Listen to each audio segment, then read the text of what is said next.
I think people know this already by now, but most adult shops are nothing like people used to expect. I mean, sure, I'm sure they started out like that. Men in long coats buying dirty magazines hidden inside brown paper bags and then scurrying in and out as if they were committing a crime. These days, they're actually very clean, tasteful premises filled with a host of diverse clientele. There's no peep show behind a plastic curtain, no sticky pink carpet underfoot, no faint sounds of moaning coming from somewhere in the back, no 80s weird videos playing on a grainy TV bolted to a ceiling corner. There were stores like that, though, and I worked in one. And I'll just call it Angel's Delight, which was actually the name of the rival business my bosses hated. It was in a single-story mall on the outskirts of bumfrick nowhere, and even being a store that sold adult toys and dolls, we were still one of the classiest joints in that whole godforsaken building.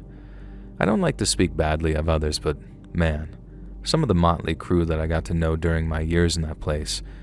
There was the tattoo artist who I'm convinced could have made a stick figure look like complete crap, and there was the piercing store that basically guaranteed a ride on the sepsis train with every ear piercing.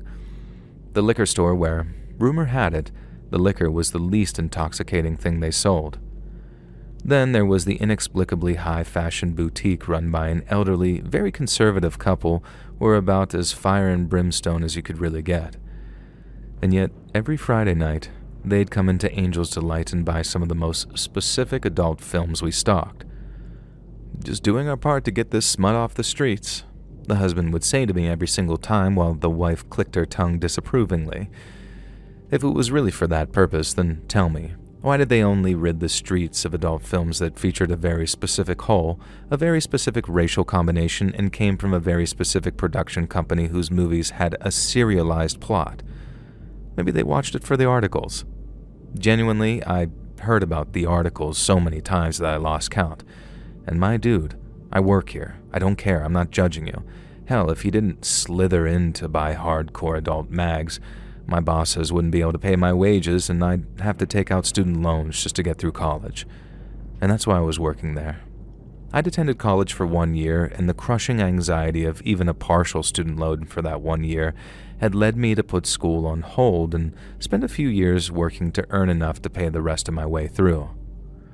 Adult shop manager was far from the only job I could find, but comfortably the best paying prospect I had.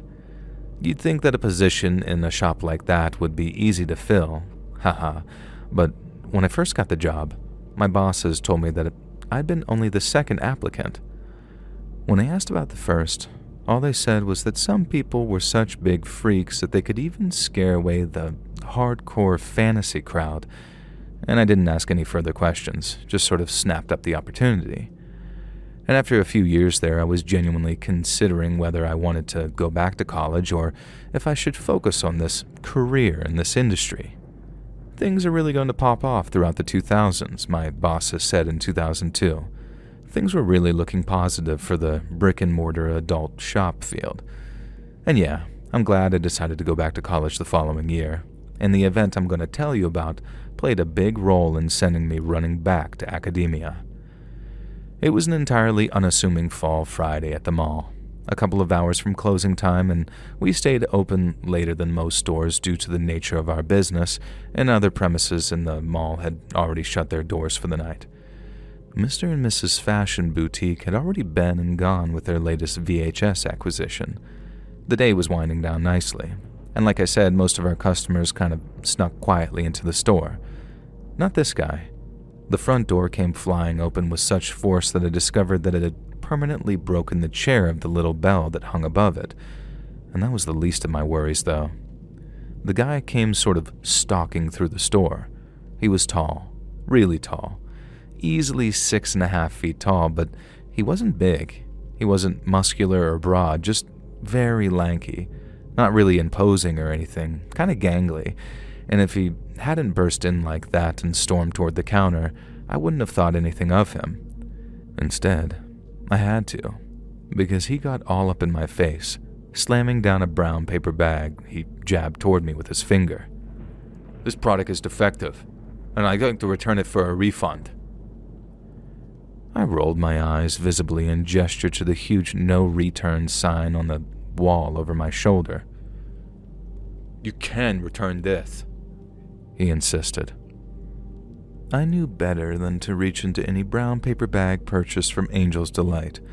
The bosses told me how some frat bros would try to return their used adult toys as a prank, and to this day I don't know if this was a joke or an urban legend or what, and it's never happened to me, but I'd be damned if I was going to risk touching anything that had been in anyone else.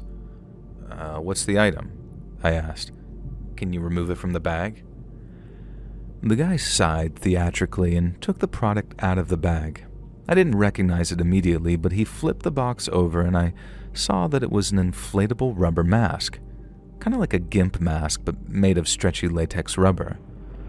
A hose ran from the mouth hole to a pump and the mask could be inflated while being worn. I had no idea when this item had been purchased. We'd had one in stock ever since I'd worked there, and at some point in the last few months it had been sold when someone else was on shift.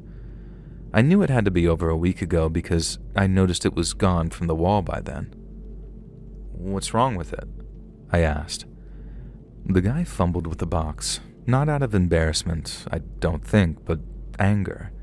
He pulled the rubber mask out, the hose flapping against the counter, and he held it up. "It's torn. Look," he said, and there was a tear at the neck, as if the material had sort of corroded. Hell, maybe that's exactly what had happened. I know rubber and latex expire after a while, and the mask could have been ancient, just sitting on the wall since the store opened in the 80s. Might be entirely not this guy's fault, and his GIMP mask had unfortunately been defective. No returns absolutely meant no returns, though, even in a case like this, and the only way my bosses would have allowed me to refund a customer would have been out of my own pocket. And if you agree to no returns ever, then that means no returns ever. Why should I have to give this guy $20 plus sales tax out of my own hard-earned money? That's a shame," I said. "I guess you should have been more careful when you were putting it on." And I know I was being a jerk, but I didn't like this guy getting all up in my face. And oh boy, did I pay for it. I barely had time to react when Tall Man reached over the counter, grabbed me by the back of the head, and slammed my cheek against the desk. I could feel the pump of the goddamn GIMP mask pressing into my temple. Tall Man leaned down to my ear, and he didn't whisper when he spoke, and I'm afraid that I'll have to paraphrase here. The years haven't been kind to my memory, so I don't have a perfect recollection of exactly what he said, but I think you'll get the gist. "Listen here, you smut-peddling, smug dipstick. I know it says no returns, but you sold me a defective item. Would you expect to pay someone else's mistakes? No. Then why should I be expected to pay for yours?" He pressed down harder on my head, and I swear to God I thought my skull was going to pop right then and there. The guy was way stronger than he looked. "Nuh-uh," I remember blabbering through my mouth, mushed into the desk. "No, sir. So I want to return this item for a refund," he said, and he held me there for a second, and I wondered what the holdup was. Then I felt the cold metal press against my head. "I want a refund," he said. Then the metallic touch left me, and after a few seconds he let go.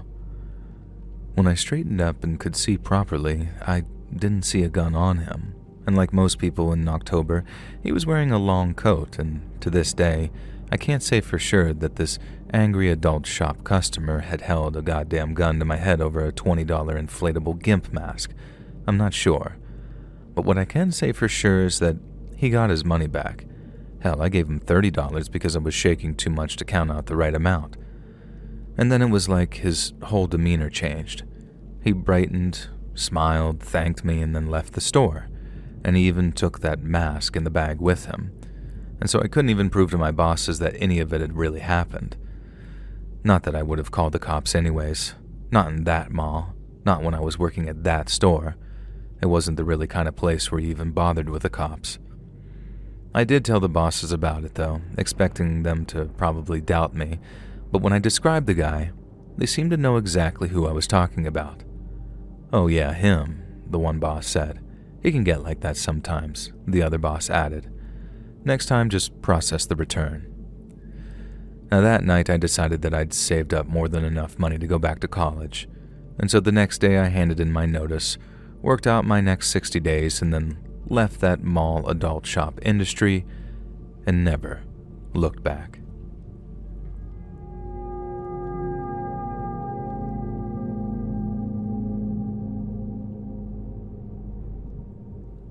I'll get this out of the way up front.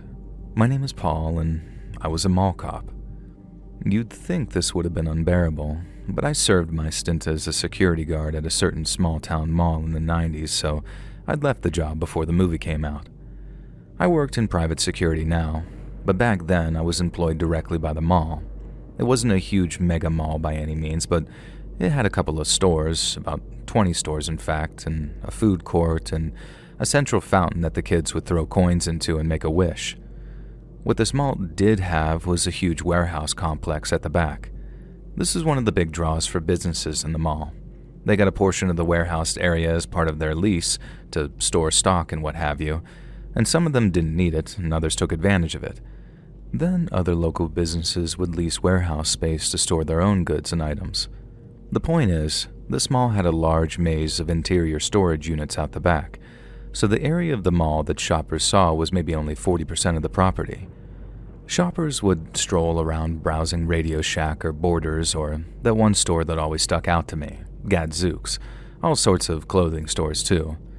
I won't explain the mall layout exactly. It was haphazardly built, kind of a pain in the ass to get around, and sometimes you could find yourself in one section of the mall's upper floor and you'd have to go down one escalator and back up another to get to the other side. If by any small chance anyone who lived in the area around the 90s is listening, this description plus the storage warehouses is probably enough to make it clear which mall I actually mean. If you know, you know, as my kids say. I'm painting this picture so you understand that the mall wasn't some big open-plan architectural masterpiece with wide walkways for shoppers. It was cramped, claustrophobic, and by the time I started working there in the 90s, it was already feeling run down and out of time. Couple that with a huge warehouse complex out back, and you can imagine why they needed round-the-clock security. There was a lot to explore, a lot of hidden corners that could hide all sorts of ill behavior. And for the first year on the job, I barely had to deal with anything more than a few shoplifters. One old guy was perving on a young woman, a missing kid who was found safe and well sitting in a photo booth, and a few kids who got dared to try and sneak into the warehouse to stay overnight. Weirdly, they were the ones that management came down on the hardest. Really wanted to prosecute them to the full extent of the law. In the end, nothing came of it. They were barely older than 18, but the bosses were weirdly angry about someone trying to stay in the mall overnight.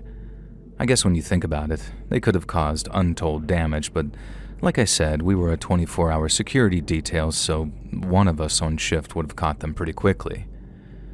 The weirdness really began a couple of years into the job. The first time, my buddy Chris and I were on a mall shift, and an older, more seasoned guy, Bryn, was in the security office monitoring the cameras. It was mid-afternoon, mid-week, and the mall was average busy. Then I get a call over the radio. It's Bryn. He told me we had a code whatever in my sector and for an unattended package. Now, this was one thing that would make most of us jumpy. We were only a few years past the Oklahoma City bombing, and tensions were still high about any abandoned packages or vehicles in populated public areas. We never had a direct bomb threat, but we'd found a few abandoned bags and things. I guess we were pretty reckless, because we'd never called in a bomb squad. Usually you could just see that they were things shoppers had bought and accidentally left beside a bench and whatnot. This time, it was one of those filthy duffel bags tucked underneath a bench in the corner overlooking the central fountain. Nobody was looking at it when I reached the area Bryn directed me to. I'm not sure if nobody had noticed or nobody cared, but I remember that damn bag like it was yesterday. It was dirty, like it had regularly been rolled in dust and debris and maybe chalk, and as I got closer, it was clear that it stank. Of piss, of all things. I remember thinking, who pisses on a goddamn bomb? And that's why I just sort of strolled up to that damn bag and grabbed it, just swung it out from under the bench. I know, I was an effing idiot and I put lives at risk. Present-day me would give my past self a swift backhand to the head, but I was a dumb kid. And in my defense, as I'd gotten close, I could see the bag was open and that there were clothes inside, and that's where the piss stink was coming from. And that's what was in the bag. A black sweater, a pair of black jogging pants, a pair of black socks, all stinking and clearly well worn. No big deal, I thought. Someone just kind of abandoned their old clothes after buying a new fit that day, I guess. The only slightly odd thing was the filthy plush cat also tucked into that duffel bag. Clearly an old, much-loved childhood toy. I don't remember much about it, to be honest, but at the time I just shoved it back into that duffel bag, a bit disgusted at the smell, and tried to push down any thoughts of what the cuddly toy might imply, or who it belonged to. I radioed Bryn that everything was fine. It was just a bag of clothes, and took it out to the dumpsters out back, making sure to thoroughly wash my hands afterwards. Didn't even get reprimanded for my reckless decision to grab a potential bomb. Nothing happened for a week or two. And then, like deja vu, I get a message over the radio, again from Bryn, about an abandoned bag. Don't be a dumbass with it this time, kid. He'd seen me swipe it up on the cameras, of course, so not much point in hiding it from him, and I confirmed that I would not. Went to the area that he directed me to, beside one of those fake plants in another forgotten corner of the mall, and sure enough, there was an identical duffel bag. This one didn't reek though, and it was clearly a newer bag, but aside from that, it was the same. This time it was more out in the open, so even though it was a bit reckless, I was able to approach and sort of peer into it without touching anything. Again, I know I was an idiot for not even calling this one in, but to my underdeveloped mind, I could see that it was clothes again, so it was going to be the same thing, and I was sort of right. There was no plush cat this time or toy of any kind. Instead, there were a few food wrappers, junk food that you get from a grocery store, sort of like Twinkies and beef jerky, that kind of thing, and some packaged goods. So either that was a goddamn weird coincidence, or the same guy had left the same generic set of clothes and the same brand of duffel bag lying around the mall twice in 1 month. Despite this one not being so foul, I still disposed of it in the dumpsters out back, and really thought nothing of it beyond mentioning it to Bryn and a couple of other colleagues. The next duffel bag sighting came only a few days later. This time one of the store workers had found it in a female dressing room, and by now, talk of the previous 2 duffel bags that I'd found had spread around some of the workers, which I guess is why they called this in. I remember talking to the girl who called it in. She was barely over 18, and she went totally white when I said that it could have been an explosive device. Hadn't even considered it.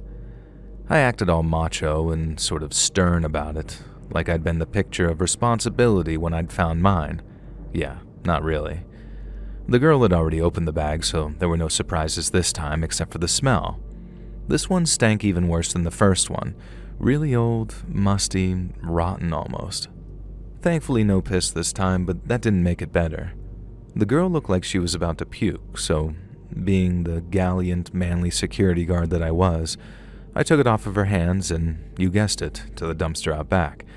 This time I didn't even check if there was anything else in there besides clothes. I wasn't touching that crap.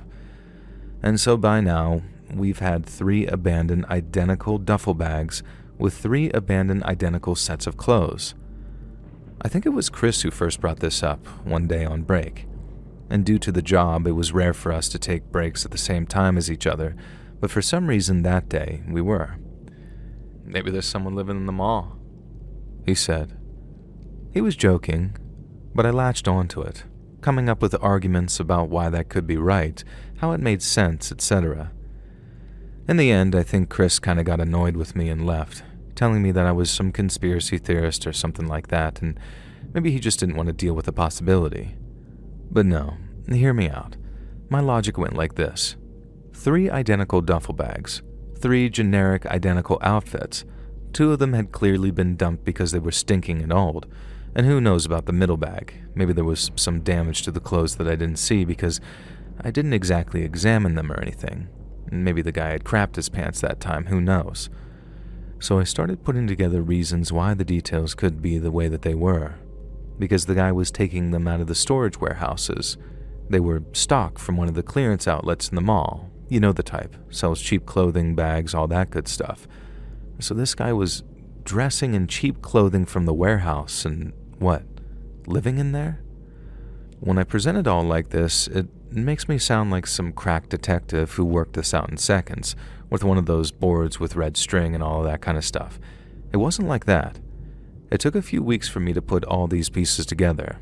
It's something I thought about absently from time to time, and during this period, a fourth duffel bag had been found in one of the men's public restrooms on the first floor. Nothing to do with me that time, but I heard about it from the guy who found it, and this time it had been found emptied all over the ground, the contents kind of just strewn about. The theory was that someone else had found it before us and gone through it to see if there was anything worth stealing. Hell, maybe there had been, but I don't think so. It was just the old clothes or more perishable food wrappers. My chance came a few weeks later. It was my turn to switch with the night guys, and I liked the night shift. I was just coming out of a bad breakup at the time, so I liked the silence, the time to think. I've always been that kind of person when there's badness afoot. I like to be by myself, kind of lost in my own head, and I have a couple of creepy hiking experiences because of this that I might send in one day, who knows. And so I was glad that I had the night shift because I needed the space for my head, but I also am glad because it gave me an excuse to poke around the warehouse unimpeded. I tried to bring it up with colleagues in the previous weeks, but the senior boys in particular were very keen to dissuade us from poking around back there, and at the time, I started to entertain some really weird thoughts about it all, but later discovered that it was totally unconnected. Some local business that rented this space did so under the agreement that poking around wouldn't happen, and I guess that explains the haphazard security cam coverage in the warehouse areas too. Certain areas, especially inside Warehouse B, were complete camera blind spots for the most part. I had a pretty strong suspicion that the blind spot areas, and thus the areas my night shift led me to patrol the most, were where someone might actually be hiding.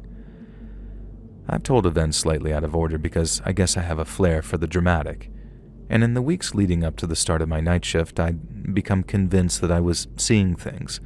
Nothing wild, not talking or creepypasta tier, just obvious things.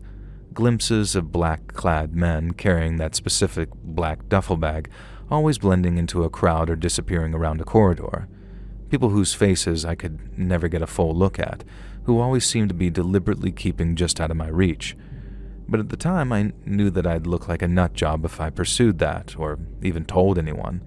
Hell, maybe in the years since I've built it up in my head and remember it happening more often than it did, but it's enough that even looking back now, it gives me, the grown-ass man who's worked some tough security jobs, the shivers.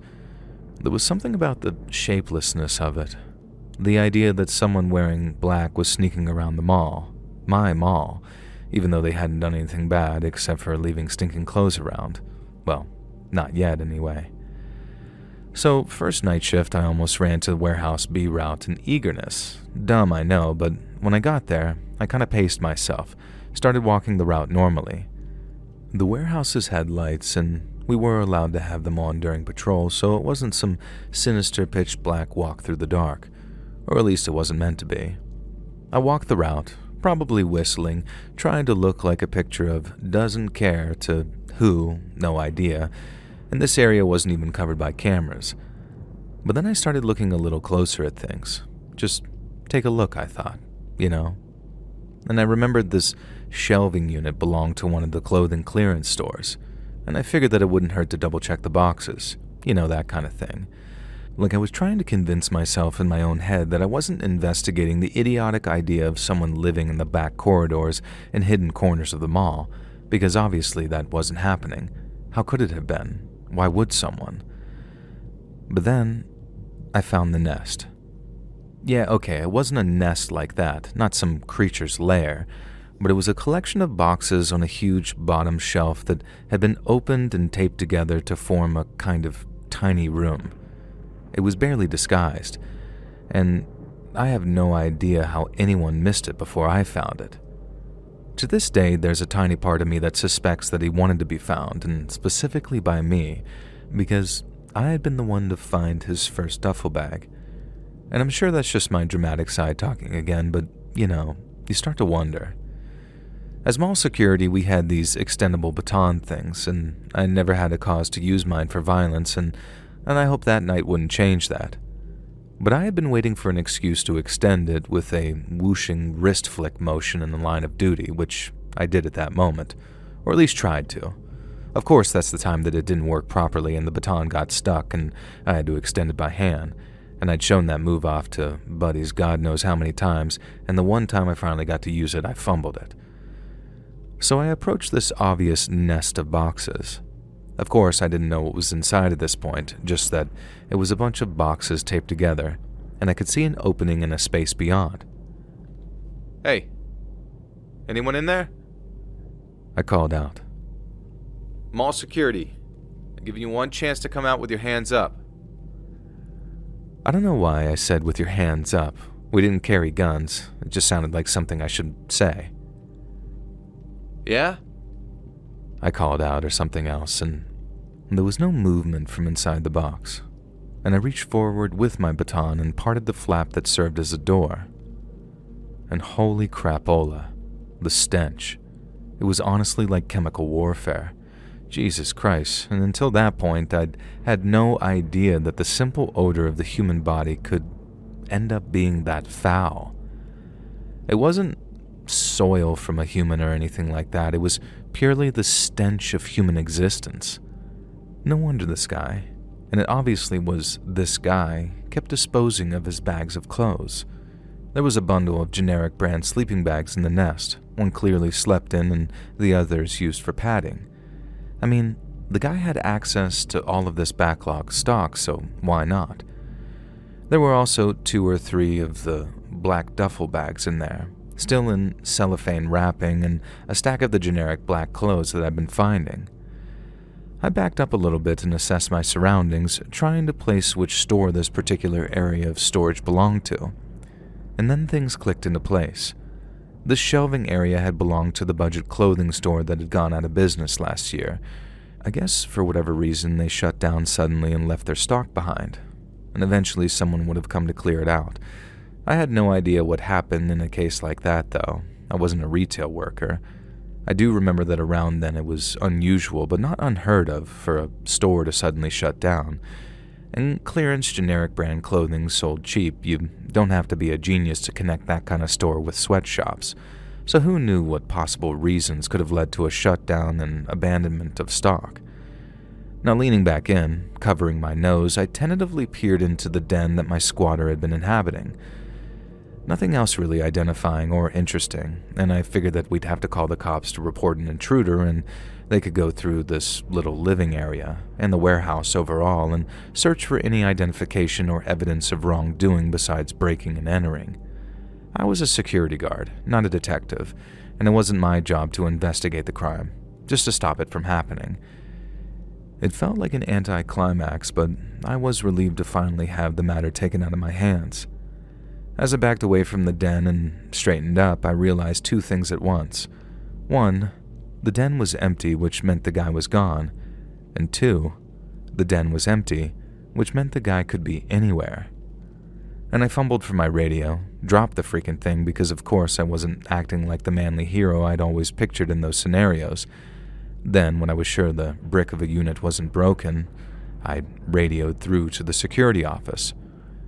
One of my favorite colleagues was on that night, and she was a motherly figure who brought in home-baked goods, and we all affectionately called her Mom. I can't even remember her real name, to be honest with you, and how she ended up in mall security was something I'll never figure out, but of all the senior guards who could be working the cameras on any night, having Mom there was a particular reassurance. I realize now how weird it must have sounded to be overheard saying, "Mom, I think there's a guy down here," into the radio. But it was the squatter guy who would have heard me, so screw him. Naturally, she radioed back asking me to confirm just what in the blue blazing hell I was talking about and whether I was okay. I didn't even have time to reply when and I swear to Jesus Christ Almighty above, the lights for the entire Warehouse B building went out. Boom. Total pitch black darkness. And this wasn't something that often happened. There was no fancy timer, no famous generator problems. If the lights went out, it was because someone hit the switches. My mind didn't run through the usual "I'm being pranked" nonsense. The nest, the duffel bags, they were not a prank. Nobody I worked with had the imagination or the motivation to pull off something so elaborate. Just wasn't a thing. So the only explanation I even entertained was that the guy who had been living in the mall was still in the warehouse and had just shut off the lights. Thankfully, we carried flashlights on the night shift, and I tried to get mine off of my belt just as, and I swear to God, I heard footsteps pounding across the warehouse floor. Running footsteps coming directly at me. Fast. The light switches weren't far from where I was. I got my flashlight up just in time to see someone wearing black, a scrawny figure charging straight at me. He barrels into me at just the wrong moment, catching me perfectly off guard so that I fell right backward, slamming against a shelf. I heard him mutter something, saw him stumble in the waving beam of my flashlight, and then just take off down the aisle. God damn it. What should I even do, I thought. I wasn't paid nearly enough to get murdered on the job, but my pride had been hurt, and my shoulder. So, I got up and ran after him as I radioed to Mom, panting out what details I could, getting frustrated as she kept asking me to repeat things. The guy seemed like he was darting down corridors in the dark, and I was barely keeping up with him using just my flashlight. In the end, I just yelled for Mom to call the cops to the warehouses, now, and drop the radio so I could run faster. For a moment, I lost him. Then I heard a door slam somewhere down a corridor and knew where he must have been headed. There was a small complex of rooms between warehouses A and B, just a break room, a bathroom, etc., and I started jogging down there. And for all I knew, he was waiting on the other side of the door with a machete or a gun or even a fire extinguisher, and I probably didn't take nearly enough care as I burst in. The lights were still on in there, causing me to kind of wince and reel back, and thankfully, no weaponized squatter was there waiting for me. Just an open door leading into the bathroom. I went through the open door. The bathrooms in that area were 2 individual rooms, men's and women's, with 1 toilet, 1 sink, etc. in each. These weren't public bathrooms, just for people who had reason to be in the warehouse zone. The women's bathroom was open and I could see a ceiling vent covering lying on the ground like it had been pulled off and tossed aside. I stepped in and shone my flashlight up into that hole, and I thought I could hear the faint sound of someone crawling away through those vents, but maybe that was just my imagination. I was so fixated on the vent that it took me a moment to notice the writing in the mirror. Now, I can't say for sure that it was from this guy. It could have just been graffiti left by literally anyone at any time, but like I said, these were worker bathrooms, the female bathroom as well. Does that really matter here? I tend to think of women as just generally less likely to vandalize bathrooms, and if that makes me sexist, so be it. I just couldn't imagine anyone doing it in their own workplace. And on the mirror, in Sharpie, someone had just written the F word and eat poop. Not exactly written like that. Laid out exactly like that, with the F word on one line and eat poop on the next. I remember the exact wording to this day, and to this day, I have no idea if our guy's Sharpie simply just didn't work for the word off after the top line, or if he wrote exactly what he meant to write. Sadly, I can't tell you that I pursued him into those vents like some action hero, or Batman, I guess. Absolutely not. Sorry, I wasn't about to die in a vent in my 20s for an almost minimum wage security job. I'm not die-hard. And I waited for the cops, who showed up very shortly after. Now I'll rush through what happened next. Basically, the cops investigated, and we indeed had a squatter living in the mall. He hadn't limited himself to his den in that warehouse either. The cops, management, and us guards found at least 4 other areas around the mall, and only one of them was in the warehouse. The others, well, we'll just say that he got around the whole complex. It was an old maze-like building, as I said earlier. not all that hard to get lost in the corridors and maintenance closets and the vents and the gaps between stores. In every little nest that he had, we found duffel bags in the same black outfits. We never found any boots, though. He'd been wearing heavy boots when he charged me, and I remember those thundering footsteps. I guess his boots meant something to him, so he never changed them. But the clothes, yeah, just these basic black garments. And trash, loads of food wrappers from stuff that he'd stolen from the warehouse and eaten. Nothing really nutritional, and he must have been in terrible health by the time I chased him off. And we really found nothing else. No sort of manifesto, no sinister plans, no other writing, no ID, no personal belongings. But I always remember how in that first duffel bag, there was that one dirty plush cat. And had I thrown that guy's one beloved possession into the dumpster out back? And is that why he told me to F off and eat crap?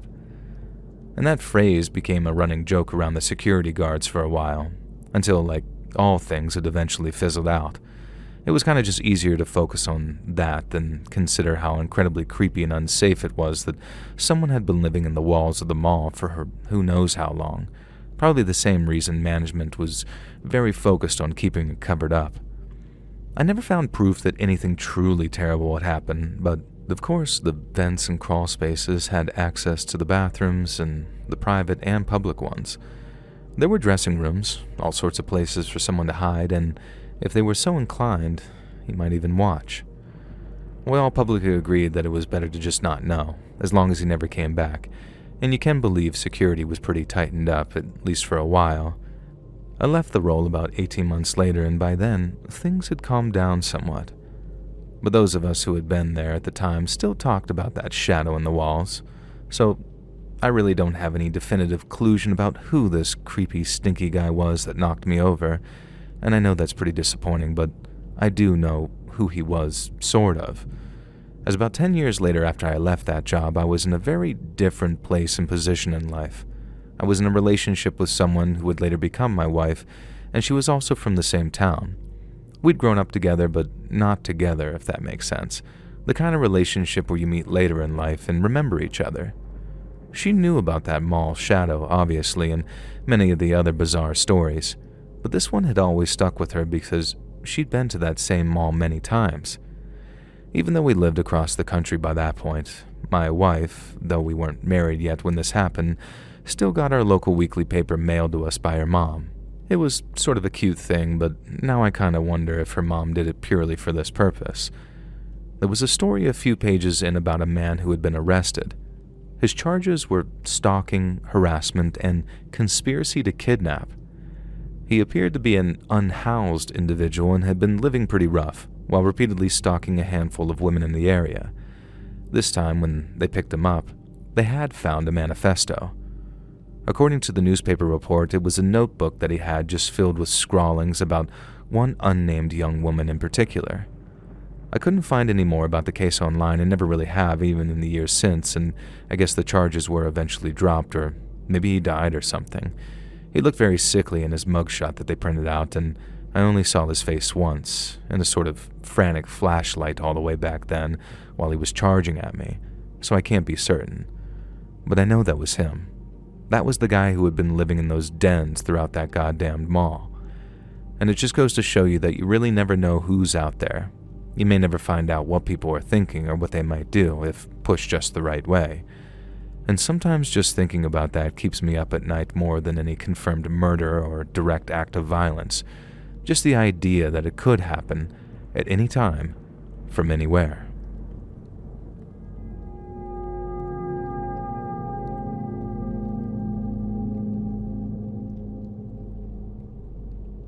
So just for clarity, I'm British, and I have a bit of an unusual job. I go from place to place, usually at night, all around the country, fixing vending machines, jukeboxes, and arcade cabinets. My company hires and trains people to fix any of these devices that someone might rent for their public space. 95% of my work is vending machines. Usually some crap like a pack of space raiders had gotten stuck in the prongs and nobody's confident enough to give it a good thwack. I don't advise that anyway, it voids your warranty. Now anyways, sometimes it's more fun though, and I get called halfway across the country to fix Mario Kart. If I'm really lucky, it's a classic arcade cabinet, an actual honest-to-God 80s one that's still functioning. These things are surprisingly robust and mostly just need a bit of maintenance. Tonight's job was in a motorway service station that's attached to a much bigger mall. After hours, only the service station area was open, which was a large open-plan room with a row of fast food kiosks, a side room with a few arcade machines, a corridor leading to public toilets, and then a big crate that would normally lead into the now darkened mall. I pulled into the car park. The huge unlit mall loomed over like a squat brick house, and honestly, the lights of the service station area were really welcome at that point. I'd been driving for hours, I was frazzled and craving a cup of garbage vending machine coffee. The car park had a few vehicles in it. I grabbed my bags out of the back of the van and headed into the service station. It was warm and smelled of McDonald's, very lush. My stomach rumbled, but the rule is no food until after I'd done the job. I grabbed a cup of black coffee with 2 sugars from the vending machine and headed over to the job, which in this instance was a 2-player Mario Kart arcade GP cabinet. One of the seats had come loose and one of the wheels had some drift to it, so I just needed to do a bit of maintenance. I got the job done in half an hour, quicker than I'd anticipated, and I'm pretty single-minded, so I hadn't really taken in my surroundings until this point. I guess I'm not one of those constantly hyper-aware true crime buffs who sometimes write in, who assess every possible threat. There were 3 fast food kiosks, which seemed to be staffed by just one person, a bored-looking middle-aged man with tattoos running up his gloved arms.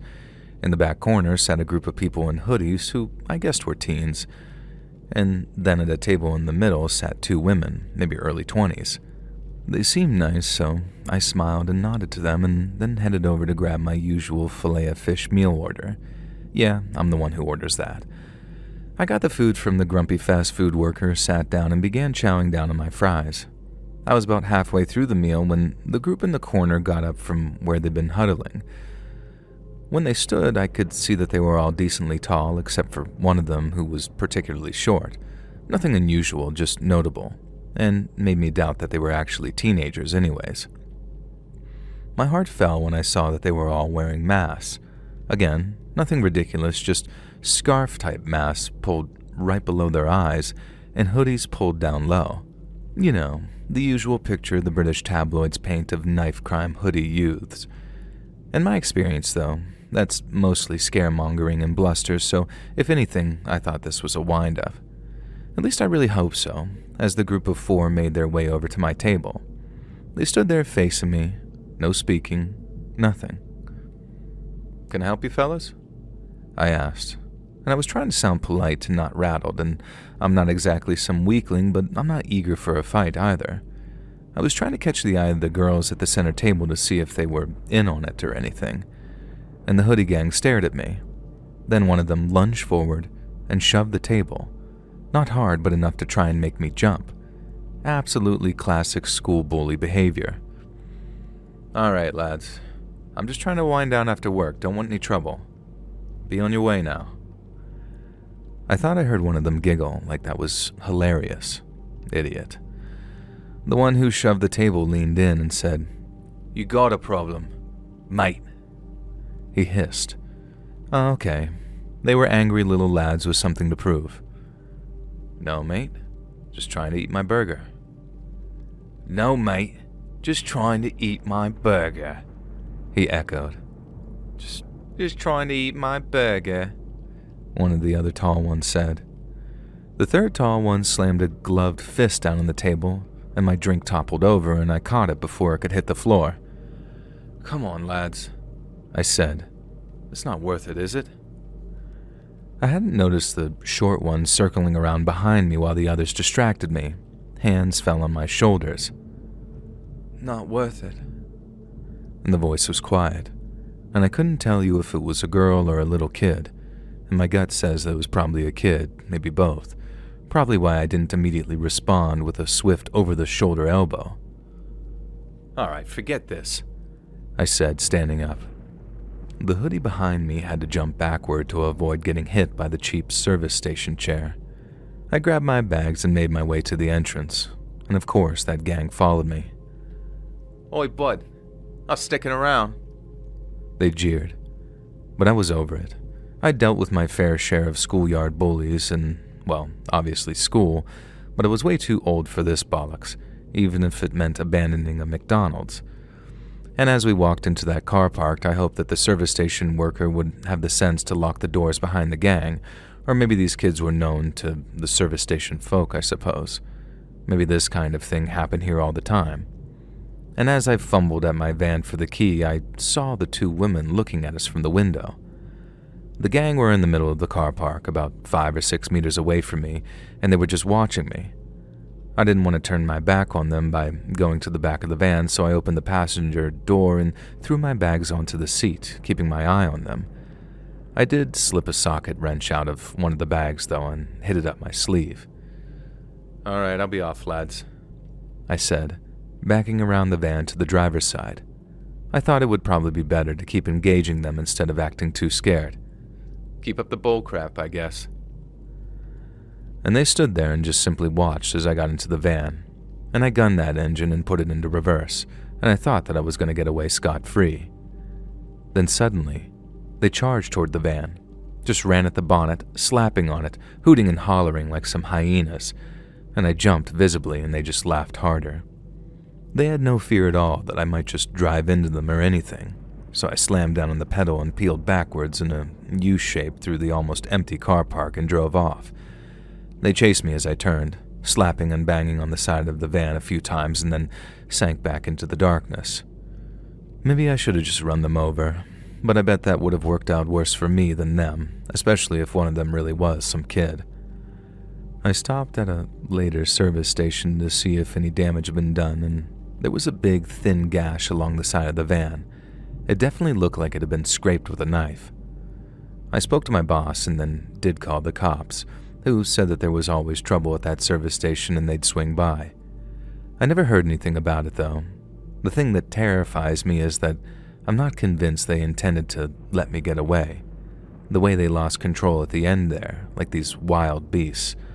I'm certain if I'd gotten out to confront them, I wouldn't have been leaving that service station in one piece.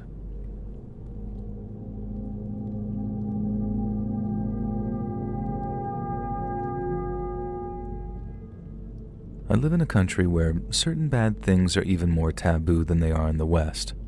We do not like to speak about them, and one such time was in this tale told to me by my mother.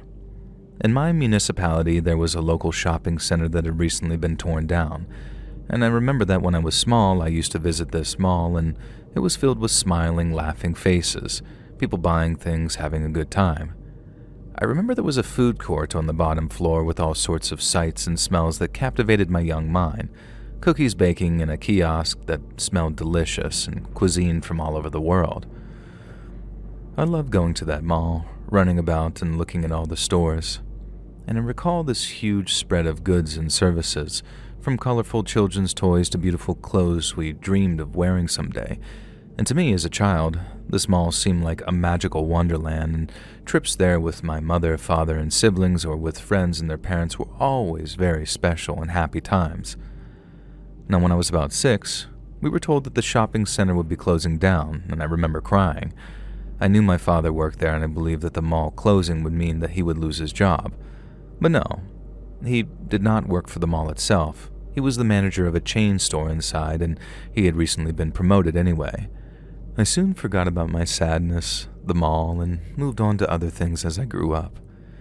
It was only years later, returning home to visit my parents and seeing the news of the center's final fate, the demolition of the long-abandoned building, that I learned the true story of the mall's closure. It happened in the summer, shortly after the mall had closed to the public for the night. This shopping center was small, but very tall. There were perhaps 6 stores on each floor, with the food court taking up almost all of the bottom level. The next floor held toys and electronics and fun things, and above that was clothing and home goods, and finally on the top floor, some office space and a single stationery store I remember finding sort of exciting. The center of the shopping mall was open to the skies with a large sculpture roughly in the middle, and on a bright day, the sun would catch the sculpture just right, casting a sort of rainbow effect. And because of the dizzying height and the open design of the central column, each floor had strong reinforced glass to prevent anyone from falling to their doom. And I remember looking through the glass on the top floor, not even tall enough to look fully over the side, sort of craning my neck to try and see all the way down to the bottom. Of course I couldn't, but I remember that the balcony's walls were higher than my head, so they must have come up to about chest height for an average adult man. The store my father managed was a sort of menswear shop on the third tier. That summer, the company he worked for had recently collaborated with a notable fashion designer, and a product release party was held in his store. It was just a small affair with a handful of fashion journalists and photographers and a select group of customers invited for early access to the products. And that's why there were maybe 15 people in my father's store that evening after closing time. My mother cannot explain why she stepped out of that store at that moment. She recalls needing some air, but she's never been the type to need some air. She says that she's been outside no more than a minute when the body fell from the sky. He was not close to her, but rather directly opposite across the central opening of the mall. A man fell seemingly from nowhere. He was wearing a brown business suit, and as he fell, his jacket flapped like wings and his tie cracked almost like a whip. About 3/4 of the way down, one of his shoes came off and veered off course, perhaps from the flailing of his legs. His face showed first shock and then terror, and then he vanished from my mother's view. He didn't scream, and my mother made a point of this to say that the man didn't yell, cry out, or scream. He just uttered no sound at all. Then he hit the ground, a hard, solid floor from a great height. My mother won't say more about what followed, but I do know that when a body falls from that height, it is no longer a body when it hits the ground. And I know that what remains spreads out so far and wide that it's easier to close down a mall forever than try to clean it all away. And that is not the only reason that the mall closed forever that night. The man who fell was the proprietor of the mall itself. Apparently, the mall had been suffering from severe financial difficulties, and the management company was on the verge of bankruptcy.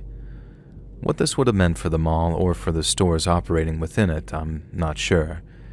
It was deemed a terrible accident that the mall's proprietor fell from the top floor, over a chest-high balcony railing, on a night when the mall should have been closed but wasn't.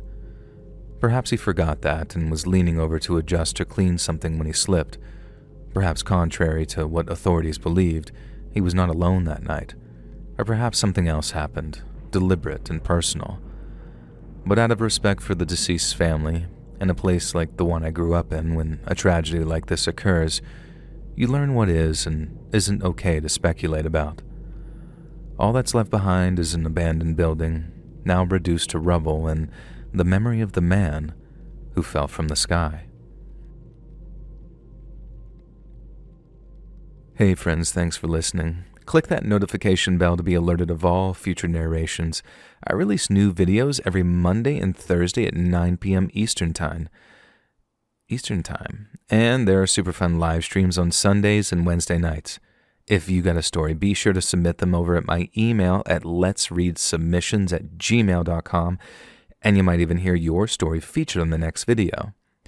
And if you want to support me even more, grab early access to all future narrations and bonus content over on Patreon, or click that big join button over here on YouTube to hear about the extra perks for members of the channel. And check out the Let's Read podcast, where you can hear all of these stories in big compilations located anywhere you listen to podcasts. All links in the description below. Thanks so much, friends. And remember, Slay Queen.